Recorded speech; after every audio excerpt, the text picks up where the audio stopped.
The morning sun rose over New Haven Colony, casting long shadows across the civilian sector where Lisa Harker prepared breakfast for her 8-year-old son, Ethan.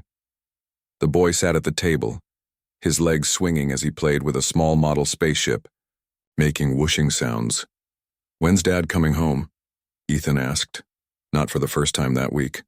Lisa smiled, hiding her worry. "Soon, sweetie. General Harker has important work in the next system." She didn't tell Ethan about the growing tensions with the Thravian Empire. She didn't mention the evacuation drills or the increased military presence around the colony. William had promised they were safe here, that the Thravians would never attack a civilian outpost. William Harker was one of the most respected military leaders in the human coalition. His tactical mind had earned him quick promotions and the IDR command of the defensive forces in this sector, but his work kept him away from home too often, and Lisa saw how Ethan's eyes would light up whenever his father's name was mentioned. "Can I wear Dad's old jacket to school today?" Ethan asked. Lisa nodded. The oversized military jacket dragged behind Ethan as he ran to get his school bag. The patch on the sleeve showed the symbol of Earth's unified forces, a planet with a protective shield. Ethan wore it like armor, proud of his father's role in keeping them safe. Across the vastness of space, General William Harker sat in a meeting room on the neighboring colony of Verdi Prime, discussing defense strategies with local leaders. His communication device buzzed, a message from Lisa with a photo of Ethan in his old jacket. William smiled briefly, then returned to the serious matters at hand. "The Thravians have increased patrols near our outer settlements," he explained to the group, "but they know attacking civilian targets would bring the full force of the coalition down on them." A young officer entered the room, face pale. "Sir, we've detected multiple Thravian warships dropping out of faster-than-light travel near New Haven." William's blood ran cold. "That's impossible, they wouldn't dare." But the impossible was happening. Above New Haven, the sky darkened as a massive Thravian battlecruiser moved into position. The ship was unlike human vessels, organic-looking, with sharp angles and pulsing with strange energy. Smaller attack ships surrounded it like hunting dogs around their master. In the colony, emergency sirens began to wail. Lisa grabbed Ethan from school and ran home, joining neighbors who gathered in confusion and fear. The colony's defense systems were minimal. New Haven was supposed to be too far from contested space to need heavy protection. On the main communication channels, a face appeared on all screens. The alien features of High Executor Zaxtool filled displays across the colony. His scaled skin shimmered with iridescent colors, but his 6 eyes showed no emotion. "People of New Haven," the translator converted his clicks and hisses into human language. "Your colony exists in space claimed by the Thravian Empire since before your kind learned to make fire. Your presence is unauthorized. Your military technology threatens our security." Back on Verde Prime, General Harker watched the same broadcast, with growing horror as he rushed toward the hangar bay. "Surrender your weapons and accept our rule," Zaxtool continued, "or face the consequences of your trespass." The colony leaders attempted to open negotiations, explaining they were a civilian settlement with minimal defenses. The Thravian commander seemed uninterested in their words. "Words are the refuge of the weak," Zaxtool responded. "The Thravian Empire teaches through action. We will demonstrate our resolve." Lisa held Ethan close in their home, the shutters drawn and doors locked. "Mom, I'm scared," he whispered. "It's going to be okay," she lied, trying to reach William on her communication device. No signal could get through. The door burst open as 3 Thravian soldiers entered. They stood nearly 7 feet tall, their armor seemingly alive with pulsing circuits. Lisa pushed Ethan behind her. "You have no right to be here," she said, voice trembling but determined. The soldiers didn't speak. One grabbed Ethan while another held Lisa back. She fought with all her strength, but the alien's grip was too strong. "No. Take me instead," she screamed as they dragged Ethan away.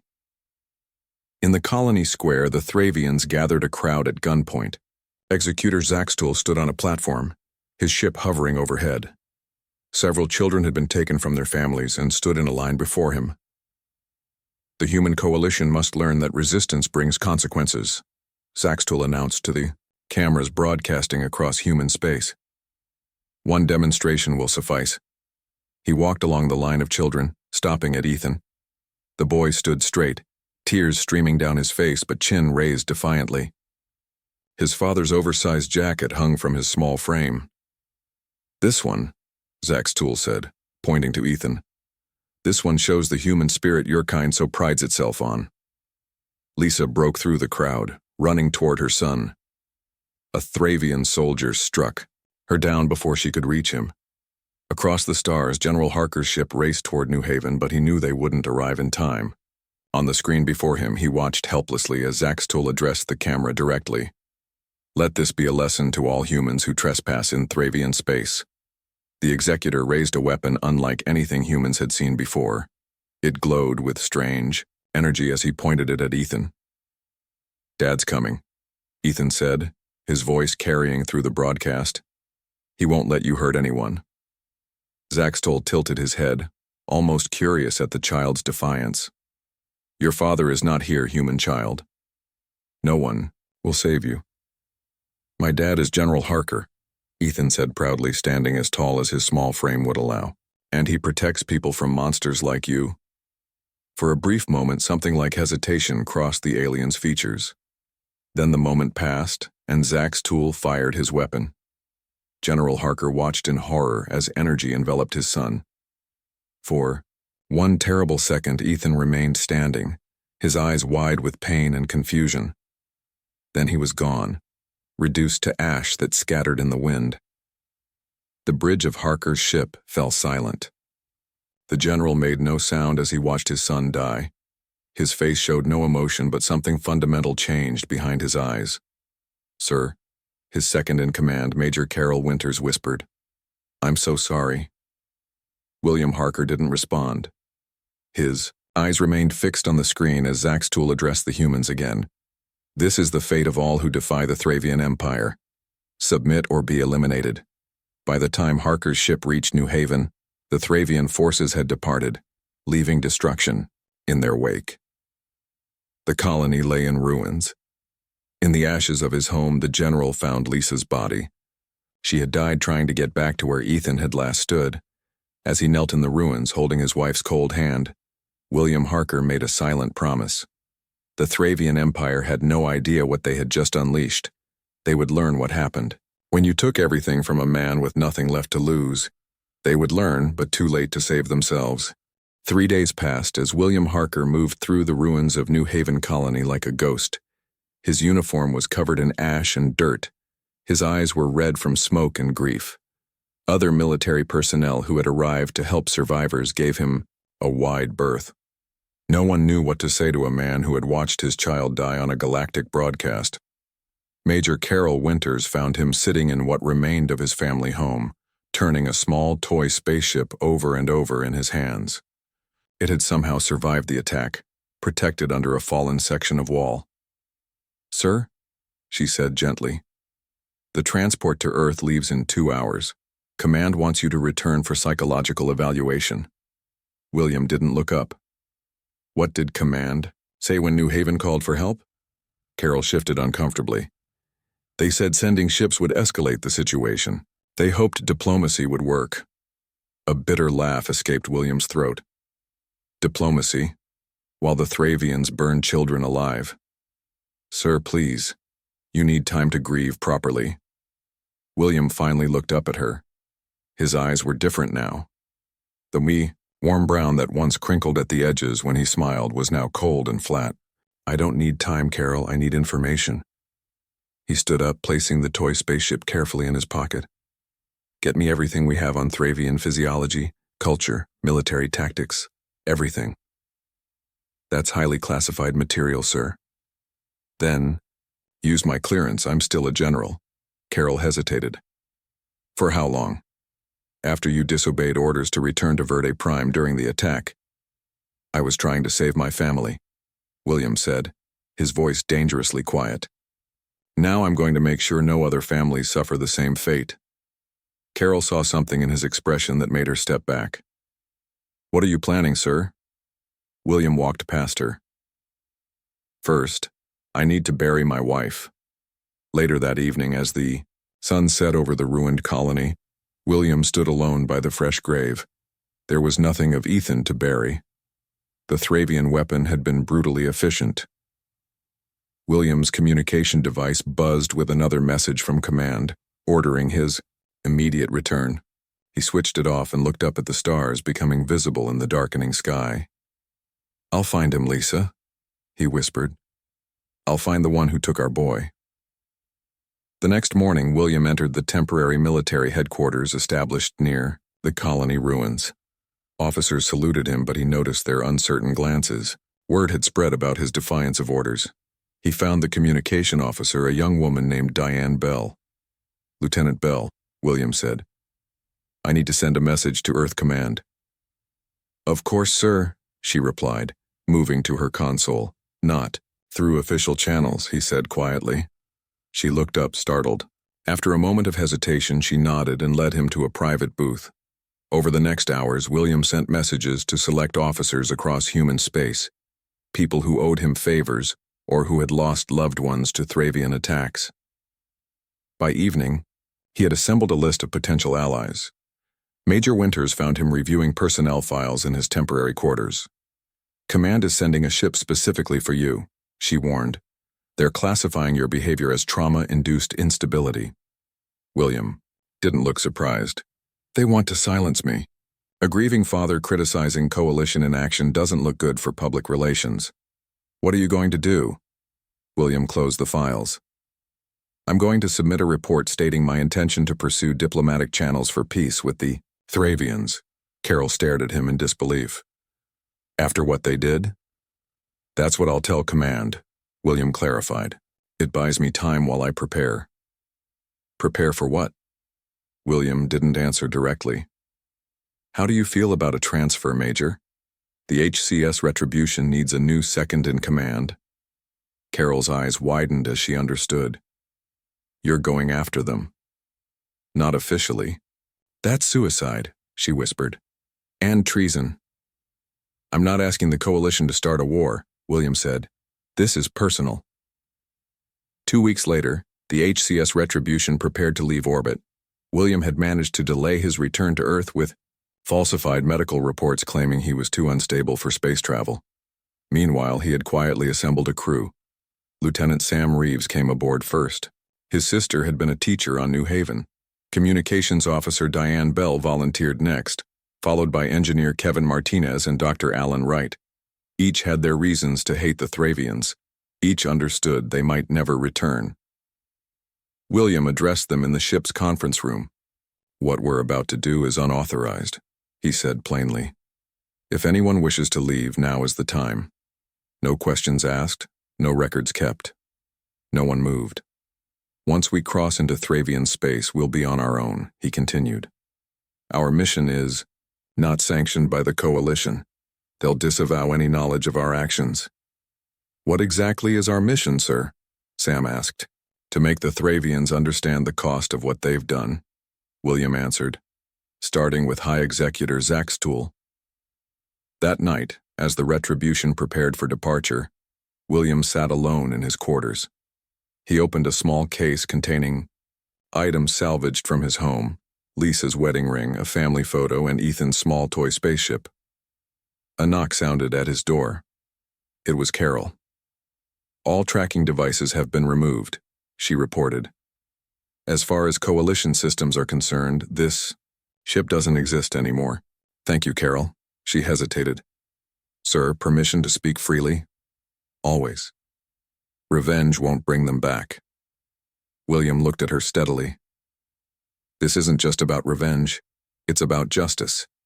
It's about showing the Thravians that humans aren't helpless prey. And after, if we survive?" William had no answer. There was no after in his mind. Only the mission. As the Retribution slipped away from New Haven, William watched the colony fade from view. Somewhere in Thravian space, Zaxtool was likely being celebrated for his victory. The Thravian probably didn't even remember the face of the boy he had killed, but William remembered. And he would make sure Zaxtol remembered too.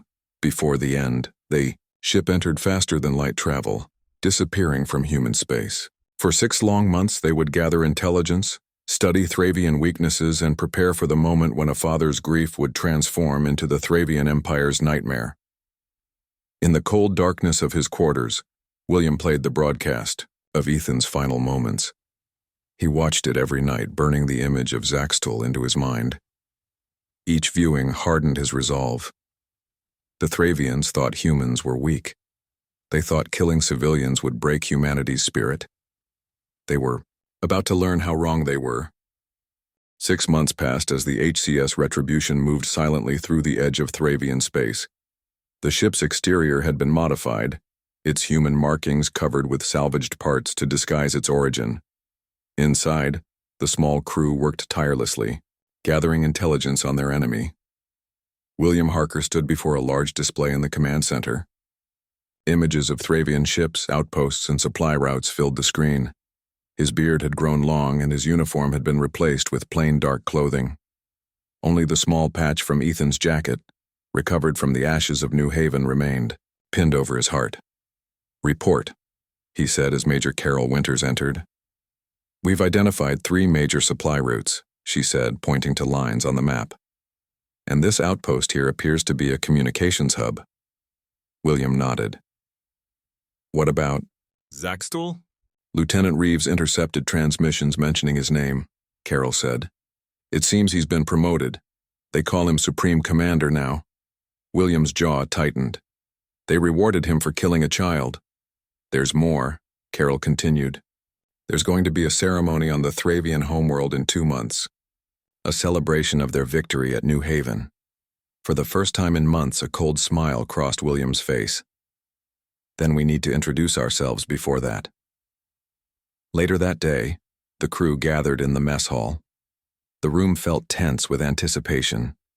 They had spent months preparing, studying Thravian language, culture, and military tactics. Now it was time to act. William addressed them. "Tomorrow we intercept a Thravian supply vessel. Our goal is information, not destruction. We need to understand their technology better." "What if they resist?" asked Engineer Martinez. "We do what we must," William replied. "But remember, we're not them. We don't kill needlessly." The next day, the Retribution positioned itself along a known Thravian supply route. They waited, engines silent, until sensors detected an approaching vessel. "Smaller than expected," Sam Reeves noted from the tactical station. "Minimal weapons. Crew of approximately 12. William gave the order. "Disable their engines. Prepare. Boarding teams." The Retribution suddenly powered up, catching the Thravian vessel by surprise. Precise shots disabled the alien ship's engines without destroying it. Before the Thravians could call for help, Kevin Martinez deployed a device that blocked their communications. William led the boarding party himself. They wore specially designed suits to protect against Thravian environments. The alien ship's interior was strange, organic curves mixed with metal, pulsing with an inner light. The Thravian crew fought back with energy weapons, but William's team had trained for this. They used non-lethal methods where possible, stunning rather than killing. In the ship's control room, they captured the Thravian captain. Unlike Zaxtol's ornate armor, this captain wore simpler coverings. His scaled skin was duller, his posture less proud. William approached him, activating his translator. "I have questions. Answer them and your crew will not be harmed," the Thravian hissed. "Humans do not command Thravians." William leaned closer. "I'm not just any human. I am General William Harker." The name meant nothing to the captain, but William continued. "I want information about Supreme Commander Zaxtol, about the ceremony honoring him." The captain's 6 eyes widened slightly. William noticed the reaction. "You fear him," William observed. "All lower bloodlines fear the High Commander," the captain replied. "His lineage is ancient, his power absolute." William learned something important in that moment. The Thravian society was built on bloodlines and hierarchy. Fear flowed downward, obedience flowed up. "Tell me about Thravian beliefs," William pressed. What happens to Thravians when they die? The captain seemed confused by the question, but answered. Our essence returns to the ancestral pool, but only if our bodies are properly treated after death. Without proper rites, we wander forever, lost between worlds. William nodded slowly, forming a plan. Over the next hours, they downloaded the ship's data and gathered supplies.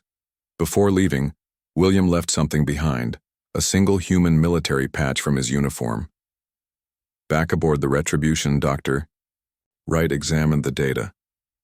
Their biology is fascinating, he reported. Their scales aren't just for protection, they're sensory organs. And they have a complex nervous system centered around 6 nodes instead of a single brain. Weaknesses, William asked. They're sensitive to certain sound frequencies, the doctor explained, and their vision is poor in red light spectrums. William took this information to Lieutenant Reeves. Can we use this? Sam smiled. Absolutely, sir. I can modify our weapons to emit those frequencies. 2 weeks later, they approached their first target, the communications outpost they had identified. The facility was built into a small moon, minimally defended. William addressed the crew before the attack. Remember our purpose. We aren't here for random destruction. We send a message. We make them feel what we felt: fear and uncertainty. The attack was precise and calculated. Using the knowledge gained from the supply ship, they disabled the outpost's defenses using sound-based weapons that left the Thravians disoriented but alive.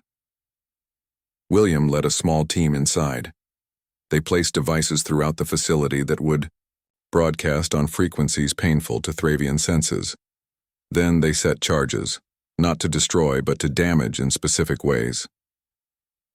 Before leaving, William accessed the outpost's communication system. He broadcast a message in the Thravian language across their military channels. A father remembers. As they returned to the Retribution, William gave one final order. The charges detonated, destroying the outpost's ability to call for help, but leaving the crew alive. The bodies, William instructed. Arrange them according to what we learned. Deny them their death rights. Carol looked at him questioningly. Psychological warfare, William explained. We can't match their military strength, but we can make them fear us. When Thravian reinforcements arrived days later, they found their comrades alive but terrified. The outpost walls were marked with human symbols, and at the center of the command room, they found a human military patch. Word spread quickly through Thravian military channels.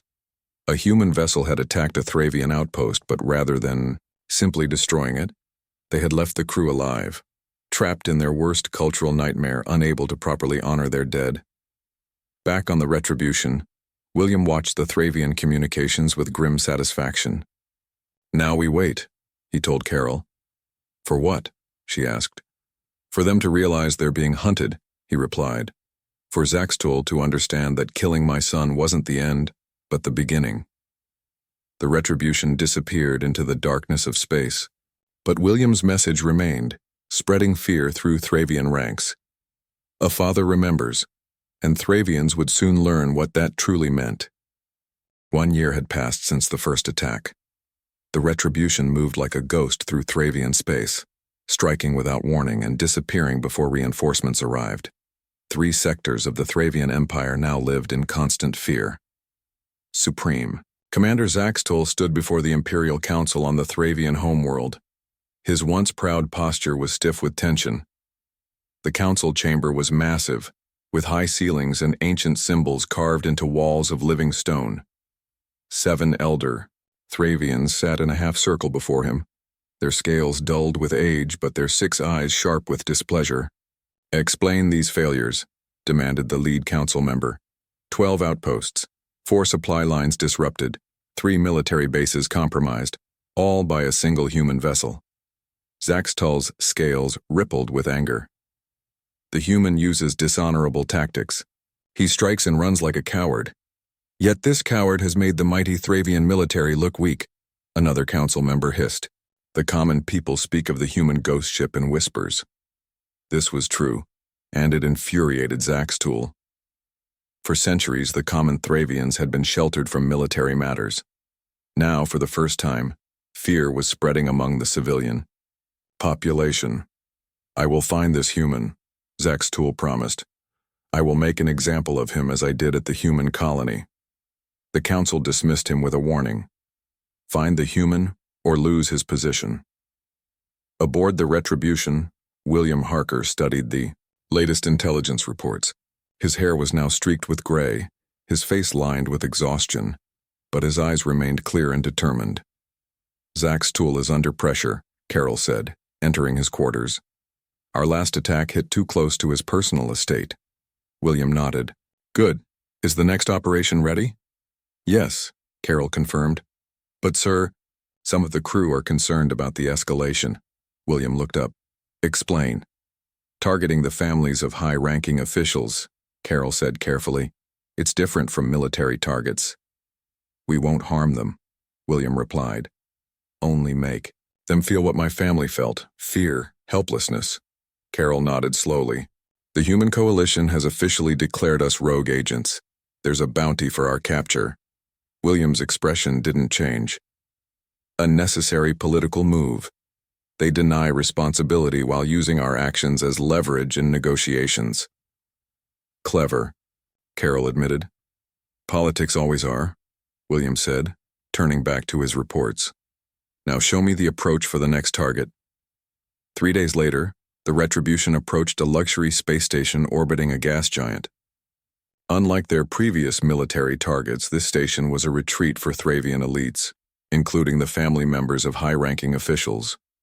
"Minimal security," Sam reported from Tactical. "They never expected an attack here." "Approach pattern." "Delta," William ordered. "Non-lethal weapons only." The Retribution emerged from hiding behind one of the planet's moons. Before the station could raise shields, they had already disabled its communications and defense systems. William led the boarding party himself. The Thravians inside panicked at the sight of humans in their secure retreat. Many had never seen humans before, knowing them only as distant enemies. "Secure the central chamber," William ordered his team. "No casualties unless absolutely necessary." Unlike the military Thravians they had encountered before, these civilians were soft, their scales adorned with jewelry and colorful paints. They cowered as humans moved through their spaces. In the station's central chamber, William found what he was looking for: family members of the Thravian command structure, including Zaxtoll's own brother. The Thravian was instantly recognizable, sharing the distinctive scale patterns of his famous sibling. He stood taller than the others, attempting to appear brave. "You must be William Harker," the Thravian said in translated human language. "My brother speaks of you." William approached slowly. "Does he speak of a child he murdered? A boy named Ethan Harker?" Confusion crossed the Thravian's features. "Brother has cleansed many human settlements. Why would he remember one child?" "Because that child's father remembers," William said quietly. He turned to his team. "Set up the broadcast." Kevin Martinez established a connection to the Thravian Imperial networks. With skilled electronic warfare, they bypassed security protocols and prepared to broadcast across Thravian space. William stood before the camera, the captured elite Thravians visible behind him. "People of the Thravian Empire, I am General William Harker of Earth. For 1 year, I have brought the war to your doorstep. Not to your soldiers, but to your leaders." He gestured to the frightened Thravians. "These are the families of those who ordered the murder of innocent civilians. They sit in safety while others die for their pride." William played the recording of Ethan's execution, focusing not on his son, but on Zaxtool's face as he gave the order. "This is your supreme commander," William continued. "He murdered my 8-year-old son to make a point. Now I make mine. No one is beyond my reach." The broadcast cut off. William turned to the captive Thravians. "You will not be harmed," he told them. "Unlike your brother, I don't murder innocents, but you will carry a message to him. I am coming." The Retribution departed before Thravian military vessels could arrive. They left the station functional but marked, human symbols painted on walls, and in Zaxtool's brother's private chamber, a small toy spaceship. The attack sent shockwaves through Thravian society. For the first time, the elite felt vulnerable. The narrative of human weakness crumbled as whispers spread. Nowhere in the Empire was truly safe from the human general. In his palace on the Thravian homeworld, Zaxtoul received a private message from his brother. He watched, scales darkening with rage as the Thravian relayed William's words. "He said to tell you that he is the father of the child you executed on New Haven," his brother said, voice trembling. "He said you took everything from him, and now he will take everything from you." An intelligence officer entered cautiously. "Supreme Commander, we have completed our investigation. The human vessel is indeed commanded by General William Harker. His son was the child selected for demonstration at New Haven Colony." Zaxtoul smashed a nearby object. One human has done this because of a worthless child?" "The humans." The officer began hesitantly. "They form strong attachments to their offspring, stronger than our kind. Weakness," Zaxtoul hissed, "finding strength in weakness." Yet as he spoke, doubt crept into his mind. The human had evaded the might of the Thravian Empire for a year. He had struck targets thought impregnable, all for a dead child. The next day, the Imperial Council stripped Zaxtoul of his title of Supreme Commander. His new orders were simple: find and eliminate William Harker, or face execution for failure. As William had intended, the hunter had become the hunted. The abandoned mining facility on the remote moon of Chorus hung in silent darkness. Once used to extract rare minerals for Thravian weapons, it had been empty for decades. Now it showed signs of life again. Small lights flickered inside its vast chambers. William Harker stood at a viewport watching the stars. His mission had lasted 18 months. 18 months of striking fear into the heart of the Thravian Empire. His hair had turned completely gray. His face was lined with exhaustion, but his eyes still burned with purpose. Major Carol Winters approached quietly. "The trap is set, sir. Transmitter is active." William nodded. "And the crew?" "The last transport left an hour ago," Carol confirmed. "Everyone is safely away except for us and Lieutenant Reeves." "Good," William said. "You should go too, Carol." She straightened her posture. "My place is here, sir." William turned to face her. "This is the end of our mission, one way or another. There's no reason for you to sacrifice yourself." "With respect," Carol replied firmly. "I've come this far. I'll see it through." Before William could argue further, Sam Reeves hurried into the room. "Sir, multiple Thravian vessels dropping out of faster-than-light travel. They took the bait." William's lips formed a grim smile. "How many?" 7 warships, Sam reported. "And a command vessel, larger than anything we've encountered." "Zaxtoul," William said softly. "He's come himself." The facility's sensors showed the Thravian ships surrounding the moon. They were cautious, having learned respect for William's tactics. For hours, they scanned the facility, looking for traps. "They're sending boarding parties," Sam announced. "Small teams, heavily armed." William nodded. "As expected. Carol, Sam, get to your positions. Remember the plan." The 3 humans separated, moving through the vast facility to their assigned locations. Around them, hidden devices waited to be activated. Not explosives, but something more devastating to Thravian psychology.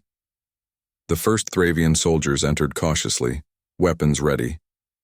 They moved through dark corridors, their helmet lights cutting through the gloom. Unlike the frightened crews William had encountered earlier, these were elite warriors, the best of Thravian military. Hidden in the shadows, William pressed a control device. Throughout the facility, special emitters activated, broadcasting at frequencies that disturbed Thravian senses. Not enough to incapacitate trained soldiers, but enough to unsettle them, to make them doubt their perceptions. The Thravians pushed deeper into the facility. In the central processing chamber, they found their first surprise. Holographic images that played on their cultural fears, showing scenes of improper death rites and ancestral dishonor. One by one, William activated the psychological traps. chambers sealed behind groups of soldiers, separating them from their comrades. Recorded sounds of Thravian distress calls echoed through corridors. The temperature dropped in some areas, rose in others, creating discomfort for the heat-sensitive Thravians. Through it all, William's voice spoke in perfect Thravian language through the facility's communication system. A father remembers. Aboard. His command ship, Zaxtool, received confused reports from his troops. The human had turned the entire facility into a psychological maze. Yet there were no casualties. The human wasn't trying to kill them. Enough games, Zaxtool hissed. He ordered most of his forces to withdraw and prepared to lead a small team himself. I will find this human and end this. Inside the facility, William watched Zaxtool's approach on a monitor. The former Supreme Commander was unmistakable, larger than other Thravians, his armor ornate and his movements confident despite the circumstances. He's here, William said into his communicator. Ready, Carol confirmed from her position. All systems active, Sam added. William moved to the center of the facility, to the chamber he had prepared for this moment. It was time to face his son's killer. Zaxtool entered the chamber cautiously, 4 elite guards flanking him. The room was large and circular, with a single figure standing at its center, William Harker. The human ghost, Zaxtool said, his translator converting his words. Finally, William stood calm and unarmed. Not a ghost, a father. Zaxtool's guards raised their weapons, but he gestured them down. You've caused much trouble for one human, all for revenge? For justice, William corrected, and to teach your kind a lesson about humanity. Zaxtool laughed, a harsh clicking sound. Your lesson ends here. Your ship is gone. Your crew abandoned you. You are alone. William smiled slightly. I'm never alone. My son is always with me. With a swift movement, he activated the final system. Around the chamber, screens lit up showing images of Ethan, playing, laughing, alive. The last screen showed his execution on New Haven, looped so that Zaxtool was forced to watch his own actions. Dumas. You even remember him? William asked quietly. Zaxtool's scales darkened. Why would I remember one human child? He was nothing. He was everything, William replied. And now, so am I. Throughout the facility, Sam activated the broadcast system. Every word, every image in this chamber was now transmitting across Thravian space. What is this? Zaxtool demanded, suddenly aware of blinking indicators on his armor, the signs of active transmission. This is your judgment, William said. Not by me, but by your own people. On screens throughout the Thravian Empire, citizens watched as their once great military leader faced a single, unarmed human. They heard his dismissal of a child's life. They saw the contrast between Thravian cruelty and human restraint. Yunatot could have killed many of us, Zaxtool said, realization dawning. Yet you chose not to. Because I'm not like you, William replied. Humanity isn't like you. We protect our children. We mourn them when they're taken, and yes, we seek justice, but not wholesale slaughter. Carol's voice came through William's communicator. Transmission confirmed across all major Thravian networks, sir. William addressed not just Zaxtool now, but the entire watching empire. People of Thravia, your leaders told you humans were weak because we care for our young, because we value individual lives. They were wrong. Our compassion is our strength. Our bonds make us fight harder, not less. Zaxtool lunged forward in rage but stopped as his own communicator buzzed with an incoming message from the Imperial Council. His scales paled as he listened. The Council, Zaxtool said in disbelief. They are calling for peace negotiations with the humans. William nodded. The war is over, Zaxtool. Not through strength of arms, but strength of heart. 3 months later, William stood alone before a memorial on the rebuilt New Haven colony. The black stone monument bore the names of all who had died in the Thravian attack. At its center was a small niche where he placed Ethan's toy spaceship. "It's done, son," he whispered. "The peace treaty was signed yesterday."